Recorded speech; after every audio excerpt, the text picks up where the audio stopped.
नमस्कार, मैं कमलेश कबीर आपका एक बार फिर स्वागत करता हूं इस नए एपिसोड में।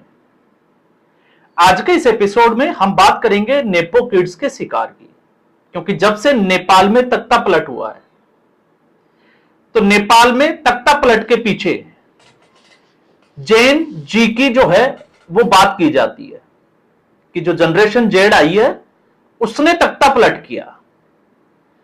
अब उसी राह पर कांग्रेस पार्टी या हम कहें कि देश के कुछ नेता वो भी चाहते हैं कि जब हम खुद कुछ नहीं कर सकते तो फिर तख्ता पलट कैसे होगा। तो राहुल गांधी का ट्वीट आपने देखा होगा, देश का युवा, देश का जेनजी और देश के स्टूडेंट। तो देश के स्टूडेंट दिल्ली यूनिवर्सिटी का चुनाव परिणाम आपने देख लिया। एबीवीपी के 3 जो पद थे वो एबीवीपी के पास गए और एक एनएसयूआई के पास। तो राहुल गांधी को स्टूडेंट्स ने बता दिया कि हम कांग्रेस पार्टी के साथ नहीं है। अब बात आती है जैन जी की। तो 2014 के बाद में और जैन जी की जो उम्र बताई जाती है 13 से 28 साल। तो ऐसी स्थिति में 2014 में जिन्होंने पहली बार वोट किया या 2019 में जिन्होंने पहली बार वोट किया, अब तक का अगर आप ट्रेंड देखोगे तो वो नरेंद्र मोदी के साथ खड़े हैं। तो राहुल गांधी का ये मिथक भी जो है वो यहां आकर टूट जाता है। अब ऐसी स्थिति में जब हम ये ढूंढते हैं कि आखिर नेपो किड्स, क्योंकि नेपाल में इस क्रांति के पीछे एक जबरदस्त तरीके से ट्रेंड कराया गया था नेपो बेबीज को, कि राजनेताओं के नेता बाहर घूमते हैं, किस तरीके से वो लग्जरी गाड़ियों में घूमते हैं, लग्जरी होटलों में रुकते हैं, उनकी पूरी लाइफ स्टाइल को जो है वो दिखाने का प्रयास किया गया। अब ऐसी स्थिति में जब हम बात करते हैं यहां पर, तो इस वक्त नेपो किड्स में आप देख सकते हो अखिलेश यादव, इसके अलावा तेजस्वी यादव, राहुल गांधी। लेकिन इस एपिसोड में हम इनकी चर्चा ना करके हम बात करेंगे कि आखिर नेपो किड्स का शिकार सबसे पहले कौन हुआ आज के परिदृश्य में। क्योंकि ये राहुल गांधी के आसपास घूमता है, इसलिए मैंने राहुल गांधी को ही सेंटर में रखा है। उससे पहले की मैंने बात नहीं की जब इंदिरा गांधी और फिरोज खान, अब मैं यहां पर फिरोज खान गेंडी की बात कर सकता हूं, इसलिए कर सकता हूं क्योंकि फिरोज गेंडी ने इंदिरा गांधी को राजनीति में दखल देने से या सरकारी कामों में दखल देने से साफ इनकार कर दिया गया था। और यह मैं बात कर रहा हूं 1958 और 1959 को। और 1958 1958 का वो समय था जब अपनी ही सरकार के खिलाफ, आपको पता होगा, हरिदास मुंदड़ा की एक 6 कंपनियों में एलआईसी ने अलग अलग तरीके से निवेश किया था, जबकि वो 6 की 6 कंपनियां घाटे में चल रही थी। और यह मुद्दा संसद में उठाया था फिरोज गेंडी ने अपनी ही सरकार के खिलाफ। और उसके अगले साल यानी कि 1959 में फिरोज गेंडी ने इंदिरा गांधी को सरकारी दखल से दूर रहने की जो है वो बात बोली थी, और 1960 में उनका दिल का दौरा पड़ने से मौत हो गई थी। अब उसके बाद आज के अगर आप देखोगे तो 1990 और 2000 के बाद में जिनका जन्म हुआ है, बहुत कम लोग ऐसे होंगे जो फिरोज गेंडी के बारे में ज्यादा नाम जानते भी होंगे या सुनते भी होंगे, क्योंकि उनका जिक्र कांग्रेस पार्टी में बहुत, या हम कहें कि दोयम दर्जे का होता है। लेकिन जब हम नेपो किड्स की बात करते हैं तो नेपो किड्स का सबसे बड़ा शिकार मैं मानता हूं कि भारतीय राजनीति में वो है सचिन पायलट, जो कि राजस्थान से आते हैं। अब सचिन पायलट नेपो किड्स के सबसे बड़े शिकार क्यों हैं, उसको समझने के लिए हमें समझना पड़ेगा, उससे थोड़ा सा पहले हम जाते हैं। और जब हम इससे पहले जाते हैं तो संजय गांधी और राजेश पायलट, संजय गांधी वो भी पायलट थे और राजीव गांधी भी पायलट थे। दोनों जो है वो विमान उड़ाते थे, दोनों में अच्छी दोस्ती थी। अब इसके आसपास मैं एक पहले वीडियो में भी बात कर चुका हूं, लेकिन उससे कुछ फैक्ट्स जो है वो इसमें अलग होंगे। 1968, क्योंकि इंदिरा गांधी का बड़ा बेटा राजीव गांधी, उसकी शादी होती है एंटोनिया माइनो से, यानी कि आज की सोनिया गांधी से। 1970 में राहुल गांधी का जन्म होता है, मतलब भारत को पहला नेपो किड्स मिल जाता है। और 1972 में प्रियंका वाड्रा मिलती है। अब प्रियंका वाड्रा अपनी दादी के उसकी दो उपलब्धियां जो बड़ी फेमस इस वक्त है कांग्रेस पार्टी में, एक उनका बाल और उनके नाक जो है वो दादी की तरह है। लेकिन 1976 में जो इंदिरा गांधी के छोटे बेटे होते हैं संजय गांधी, उनकी मुलाकात होती है मेनका गांधी से, जो कि एक सिख परिवार से होती है। और 2 महीने में लगभग जो है वो जुलाई अगस्त के आसपास मुलाकात होती है और सितंबर 1974 में दोनों शादी के बंधन में बन जाते हैं। 6 साल इनका रिश्ता चलता है। 1980 में ही वरुण गांधी का जन्म होता है और 1980 में ही, क्योंकि मैं बात कर रहा हूं राजेश पायलट, सचिन पायलट की, इसलिए थोड़ा संजय गांधी का रोल और संजय गांधी का क्या इसमें रोल था, मैं उसको थोड़ा सा आपको ब्रीफिंग करना चाहूंगा। राजेश पायलट ने जब इंदिरा गांधी के सामने अपनी इच्छा रखी कि वो राजनीति में आना चाहते हैं, तो उस वक्त इंदिरा गांधी ने साफ तौर से राजेश पायलट को इनकार कर दिया था कि वो विमान अच्छा उड़ाते हैं तो वो विमान ही उड़ाएं, राजनीति में उनको जो है वो नहीं आना चाहिए। क्यों नहीं आना चाहिए, इस सवाल का जवाब जो है वो मैं अभी नहीं दूंगा, ये आपको ढूंढना है। और दूसरा, जब आपातकाल में जिस तरीके से विपक्ष के एक के बाद एक नेताओं को जेल में डाला गया था, तो उस वक्त कांग्रेस पार्टी को, या हम कहें कि इंदिरा गांधी को वापस सत्ता में लाने का क्रेडिट जो है वो जाता है संजय गांधी को। संजय गांधी राजनीति की जो बारीकियां थी वो बड़े जबरदस्त तरीके से जानते थे, जबकि उनके बड़े भाई राजीव गांधी राजनीति से दूर रहते थे। ये दोनों में बड़ा फर्क था। अब इसके बाद में जब 1980 में पहले जो है वो बच्चा पैदा होता है वरुण गांधी, और उसके बाद में आप देखिएगा एक तारीख जो है वो उठा के देखना, 22 जून 22 जून को संजय गांधी का फोन जाता है राजेश पायलट के साथ, और राजेश पायलट को इनविटेशन दिया जाता है कि कल सुबह यानी कि अगले दिन 23 जून को सफदरजंग के फ्लाइंग क्लब जो है वो पहुंच जाए, क्योंकि उन्होंने एक विमान उड़ाना है। लेकिन राजेश पायलट ये कहकर इनकार कर देते हैं कि उनकी कुछ किसानों के साथ मीटिंग है। अगले दिन सुबह राजेश पायलट जल्दी में जो है वो सारा काम निपटाकर अपने ड्राइवर को ढूंढते हैं, उनका ड्राइवर नहीं मिलता है। इसके बाद में जब ड्राइवर नहीं मिलता तो वो टैक्सी की कोशिश करते हैं, वो भी प्रयास सफल नहीं होता, और फिर उसके बाद में वो स्कूटर स्टार्ट करते हैं, लेकिन स्कूटर स्टार्ट करने में देरी होती है। लेकिन इसी बीच खबर आती है कि संजय गांधी का विमान जो है वो दुर्घटनाग्रस्त हो चुका है, तो संजय गांधी की मौत हो जाती है।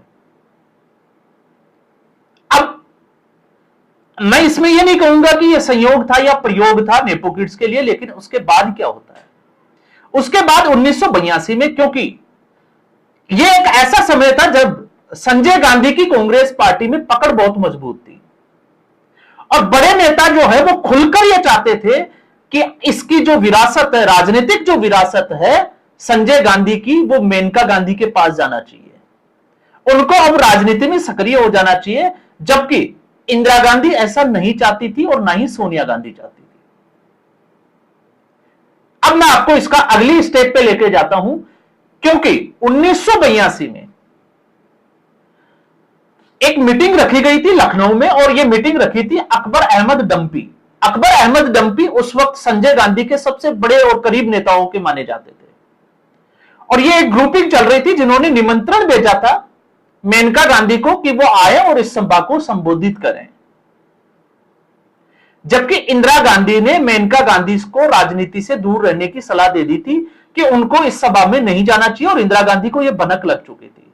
बावजूद इसके, अगर आप देखोगे तो यह मार्च 1982 की बात है, बावजूद इसके मेनका गांधी जो है वो लखनऊ की उस सभा में शामिल होती है, और वहां पर एक जबरदस्त तरीके से हम कह सकते हैं कि भाषण दिया जाता है मेनका गांधी के द्वारा।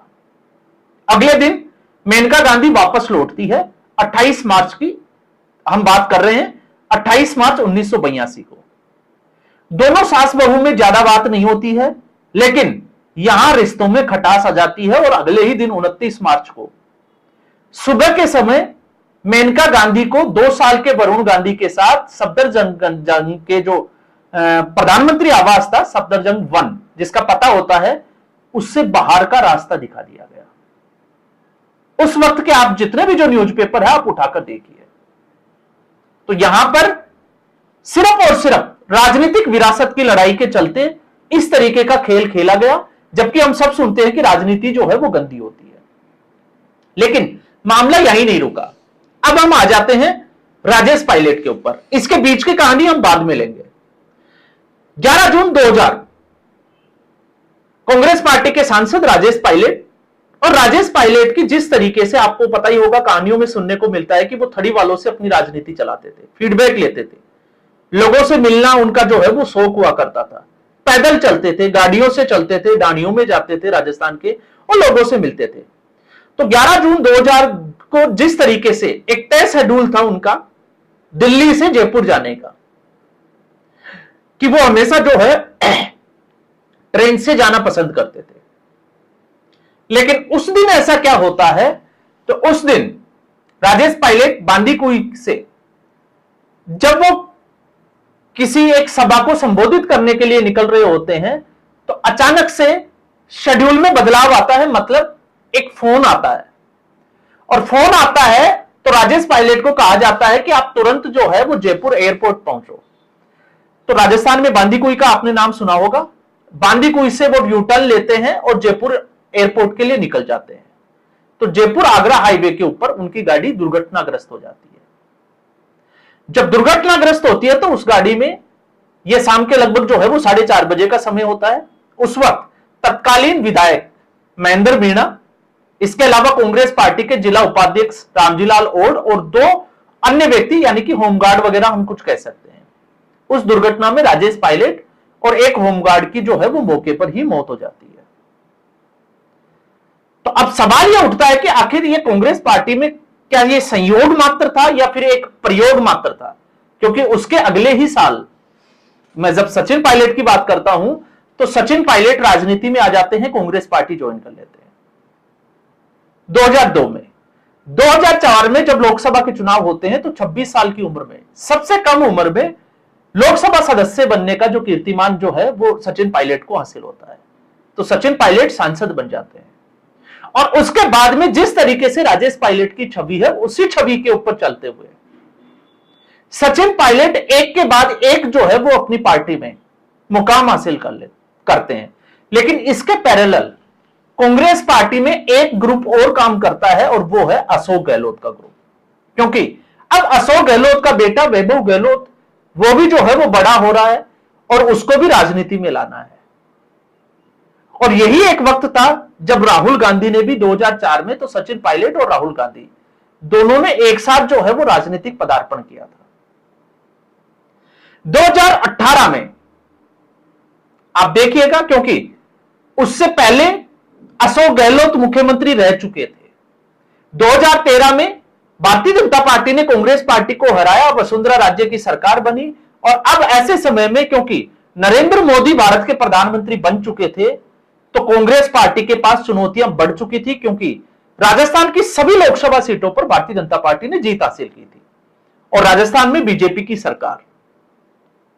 और जहां पर अशोक गहलोत की कोई उम्मीद नहीं थी कि अशोक गहलोत सत्ता में वापस ला सकते हैं कांग्रेस पार्टी को, तो जिम्मेवारी दी गई सचिन पायलट को 2018 के विधानसभा चुनाव की।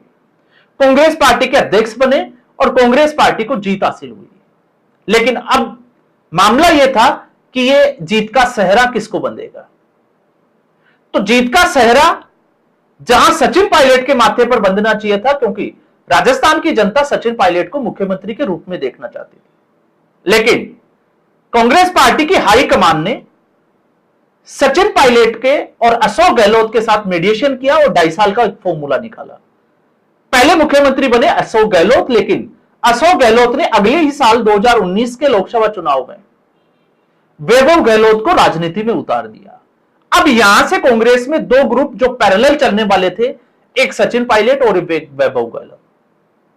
तो अशोक गहलोत को यह अच्छे से पता था कि सचिन पायलट की जो काबिलियत है, अगर इसको देखते हुए सचिन पायलट को एक बार मुख्यमंत्री बना दिया तो उसके बाद में वैभव गहलोत का कैरियर वहीं द एंड हो जाएगा, क्योंकि सचिन पायलट का कद बहुत बड़ा हो चुका था। ऐसी स्थिति में एक जो है वो आपको पता ही होगा, मतभेद हुआ, मनमुटाव चला और मानेसर कांड। मुझे दोहराने की जरूरत नहीं है, आप सभी को पता ही होगा। वो सारा खेल खेला गया। और वो सचिन पायलट का एक ट्वीट कि सत्य जो है वो परेशान हो सकता है लेकिन पराजित नहीं हो सकता। और नतीजा क्या हुआ? 2023 के विधानसभा चुनाव में जनता में एक ही नारा चल रहा था धरातल के ऊपर, और वो नारा ये था कि सचिन पायलट से उनको कोई बैर नहीं है, लेकिन कांग्रेस पार्टी और गहलोत की कोई खैर नहीं है। तो सचिन पायलट का जो प्रभाव वाला जो एरिया है, जिसको हम आप कह सकते हो अलवर से आगे दौसा, बांदीकुई, टोंक, आप कोटा का क्षेत्र ले सकते हैं, अजमेर, निवाई, और इसी क्षेत्र में जहां पर 45 सीटों में से 2018 के चुनाव में जहां स्ट्राइक रेट या हम कहें कि 40 से ज्यादा सीटें जीतना, लेकिन 2023 में 13-14 सीटों के पास आ जाना और कांग्रेस पार्टी हार जाती है। तो कांग्रेस पार्टी यह तर्क दे सकती है, आप भी दे सकते हो, कि सचिन पायलट, कांग्रेस पार्टी ने उनको उप मुख्यमंत्री भी बनाया, लेकिन सचिन पायलट कोई नेपो किड्स के बजाय जो है वो, क्योंकि उनके ऊपर किसी का हाथ नहीं था। 2003 में जब वो राजनीति में आए तो सिर्फ और सिर्फ उनके पास यह था कि वो राजेश पायलट के बेटे हैं, जबकि उसके बाद जो मेहनत की वो सचिन पायलट ने अपने दम पर की। तो भारतीय राजनीति में और कांग्रेस पार्टी में नेपो किड्स का पहला शिकार मैं सचिन पायलट को मानता हूं। इसके अलावा तो आपको पता ही होगा, क्योंकि जब मैं इसकी बात कर रहा हूं तो अब मैं थोड़ा सा वापस पीछे आ जाता हूं। इंदिरा गांधी की मौत हो जाती है, फिर राजीव गांधी की मौत होती है और लोकसभा चुनावों को रोक दिया जाता है 1991 में। और हर कॉन्स्टिट्यूएंसी में, जो लोकसभा की कॉन्स्टिट्यूएंसी होती है, उसमें राजीव गांधी की अस्थियां भिजवाई जाती है सिंपैथी वोटर के लिए। लेकिन उस 2004 के बाद क्या होता है आप उसको देखिए। 2004 के बाद इसी नेपो किड्स के जो है वो शिकार हुआ पहले प्रणब मुखर्जी।